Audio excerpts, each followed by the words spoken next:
बिस्मिल्लाहिर्रहमानिर्रहीम। अस्सलामुअलैकुम वरहमतुल्लाहि वबरकातुहू। डियर स्टूडेंट्स, उम्मीद है सब लोग खैर वाफ़ियत से होंगे। अल्लाह ताला की ज़ात से दुआ गो हैं कि अल्लाह ताला हम सबको सेहत व तंदुरुस्ती अता फ़रमाए। जी बेटा, हमारे पास एक्सरसाइज 9.1 की एग्जांपल्स चल रही हैं। हम लोगों ने लेक्चर्स नंबर 8 के अंदर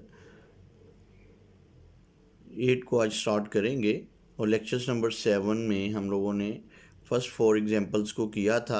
आज हमारे पास एग्जांपल्स नंबर 5, 6 एंड 7 को आज करेंगे।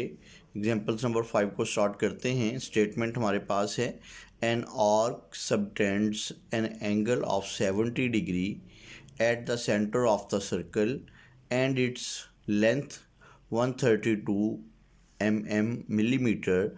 Find the radius of the circle. हमने रेडियस ऑफ सर्कल बेटा फाइंड करवाना है। लेंथ ऑफ आर्क और एंगल हमें गिवन है।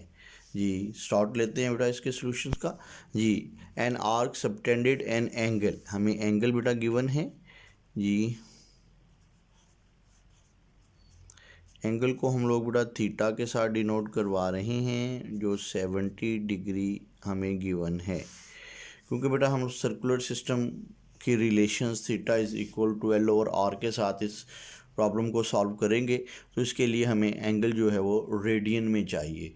तो हम लोग एंगल जो डिग्री में गिवन है उसको रेडियन में कन्वर्ट कर रहे हैं। तो हमारे पास बेटा 70 डिग्री, यहाँ पे हम लोग 1 डिग्री की वैल्यू को अप्लाई करेंगे। तो हमारे पास जो है 70 डिग्री 1 डिग्री हमारे पास बेटा इक्वल होता है π/180 रेडियन के। अब ये वैल्यू हमारी बेटा रेडियन में कन्वर्ट हो चुकी है। तो हमारे पास मज़ीद इसको सिंपल करेंगे, 70/180, पाई की वैल्यू हमारे पास बेटा होती है 3.14 अप्रॉक्सीमेट।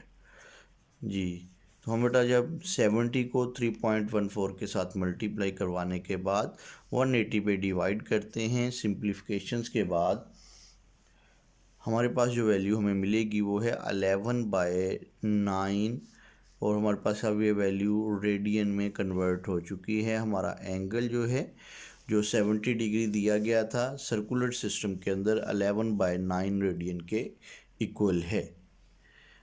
नेक्स्ट बेटा चलते हैं आगे। At the centre of the circle and its length of arc. जी सेकंड पे हमें जो वैल्यू गिवन है वो लेंथ ऑफ आर्क की है, इसको लेते हैं। लेंथ ऑफ आर्क आप लोगों के पास इसको हम लोग स्मॉल एल के साथ बेटा डिनोट करेंगे, जो हमें गिवन है 132 millimetre. Find the radius of circle, हमने रेडियस को फाइंड करवाना है। जी रेडियस ऑफ सर्कल को हम लोग स्मॉल आर से डिनोट करवाते हैं और ये हमारे पास हम इसे फाइंड करने जा रहे हैं। अब बेटा जी हम लोग अपनी तरफ से रिलेशंस का यूज़ करेंगे। बाय यूजिंग रिलेशन, क्या है हमारे पास, theta is equal to L over R. अगर हमें बेटा रेडियस चाहिए तो हम रेडियस को फाइंड करना चाह रहे हैं, तो हमारे पास जो है आर हम उसके साथ इंटरचेंज करेंगे क्रॉस मल्टीप्लाई करते हुए, L/थीटा इसको हमें डिवाइड कर देंगे। अब बेटा लेंथ ऑफ आर्क की वैल्यू हमने ऑलरेडी गिवन है 132 मिलीमीटर और थीटा एंगल जो है वो हमारे पास हमने रेडियन में जो बनाया है वो 11/9 रेडियन के इक्वल है। डिनोमिनेटर का डिनोमिनेटर आ रहा है तो ये बेटा इसका रेसिप्रोकल हो जाएगा, 132 × 9/11। अब बेटा हम 132 को 9 से मल्टीप्लाई करेंगे और उसको 11 पे डिवाइड करने के बाद जब हम सिंप्लीफाई करते हैं तो हमारे पास अप्रॉक्सीमेट जो रेडियस की वैल्यू बन रही है वो आपके पास है 108 मिलीमीटर। उम्मीद है बेटा समझ रहे होंगे। 132 को आपने कैलकुलेटर की मदद से 9 से मल्टीप्लाई करवा के 8 पे आपने इसको डिवाइड करवाना है। जब आपने इसको 8 के ऊपर डिवाइड करवाएंगे तो हमारे पास जो वैल्यू है वो कितनी बनेगी, वो आप लोगों के पास बन रही है 108 mm। यहाँ से बेटा एक बार दोबारा रिवाइज करते हैं क्योंकि मुझे लग रहा है कि ये हमारे पास रिकॉर्डिंग में नहीं आया।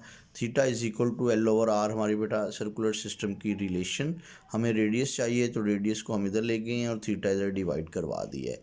लेंथ ऑफ आर्क की वैल्यू हमारे पास 132 मिलीमीटर गिवन थी और रेडियस जो है वो हमारे पास 11/9 रेडियन हम ऑलरेडी एंगल बना चुके हैं। डिनोमिनेटर का बेटा डिनोमिनेटर आ रहा है तो हम इसका क्या करेंगे, रेसिप्रोकल कर देंगे तो ये 9/11 हो जाएगा। 132 को 9 से मल्टीप्लाई करवाने के बाद 8 पे हमने डिवाइड करवाया तो हमारे पास जो वैल्यू बनी रेडियस की वो 108 मिलीमीटर बनेगी।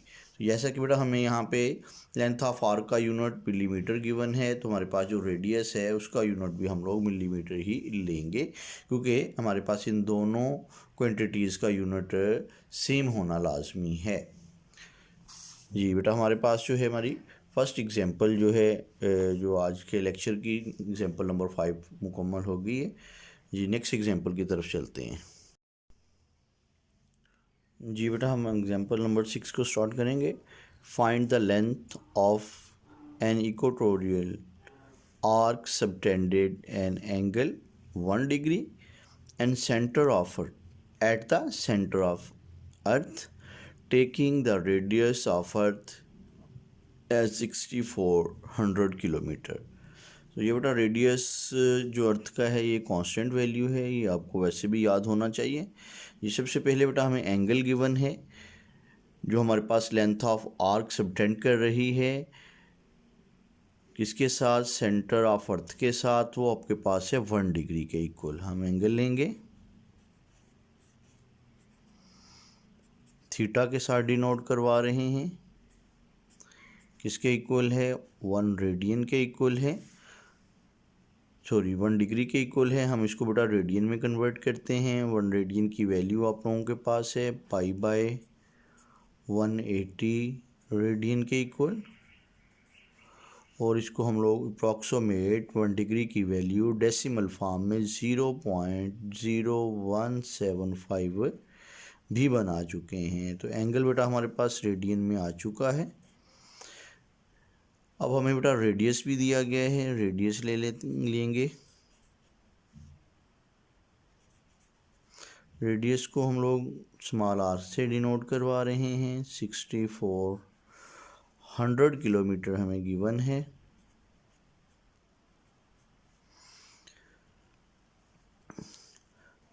और हम लोगों ने फाइंड क्या करवाना है, लेंथ ऑफ आर्क को फाइंड करवाने जा रहे हैं। लेंथ ऑफ आर्क फाइंड करेंगे।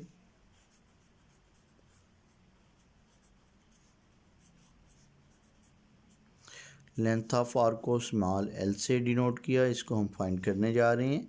लेंथ ऑफ आर्क किसकी हमने फाइंड करनी है, length of arc equatorial arc की जो हमारे पास सबटेंड कर रही है सेंटर ऑफ अर्थ के साथ। इक्वेटोरियल एक बड़ा रीजन है जो हमारे पास इक्वेटर के नियरेस्ट है। नियरेस्ट इक्वेटर कोई भी हमारे पास जो रीजन है इसको हम इक्वेटोरियल रीजन्स का नाम देते हैं। वो जो है हमारे पास उसके लेंथ ऑफ आर्क जो कट हो रही है उसका हमने सेंटर ऑफ अर्थ के साथ जो एंगल 1 डिग्री बन रहा है उसकी लेंथ को फाइंड करवाना है। उसके लिए हम लोग बेटा रिलेशन यूज़ करेंगे।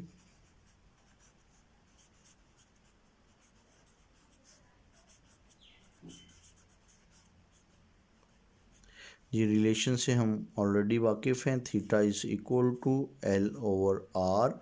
हमें बेटा लेंथ ऑफ आर्क अगर चाहिए तो रेडियस एंगल से मल्टीप्लाई कर जाएगा और L की वैल्यू हमें हासिल होगी और थीटा। वैल्यूज़ को बेटा अप्लाई करें। रेडियस हमें गिवन है 6400 और ये वैल्यू बेटा मल्टीप्लाई करेंगे एंगल के साथ। एंगल हम लोग रेडियन में बना चुके हैं 0.0175 के इक्वल। इन दोनों को बेटा मल्टीप्लाई करवाएंगे। मल्टीप्लाई करवाने के बाद कैलकुलेटर पे हमें जो वैल्यू हासिल होगी 112, क्योंकि हमारे पास बेटा रेडियस का यूनिट जो है वो किलोमीटर में है तो ये वैल्यू भी हमारे पास लेंथ ऑफ आर्क भी किलोमीटर के अंदर ही बनेगी। उम्मीद है बेटा ये सेकंड एग्जांपल हमारी मुकम्मल हो चुकी हुई है और आप लोगों को क्लियर हो गया होगा। जी एग्जांपल नंबर जो 7 है वो इंशाल्लाह जो है हम नेक्स्ट लेक्चर्स में स्टार्ट करेंगे। लेक्चर्स नंबर तो 8 ही होगा, तो इन दोनों एग्जांपल्स को बेटा आप लोग अच्छे से मुकम्मल कर लें, बार बार इसको रिवाइज करें, अपन शेयर करें अपने साथियों के साथ, अपने चैनल को सब्सक्राइब करें जी। और जो आप लोगों को ऑलरेडी काम हो चुका है उसको भी आप लोग ज़्यादा से ज़्यादा रिवाइज करें। Thank you so much. अल्लाह हाफिज़।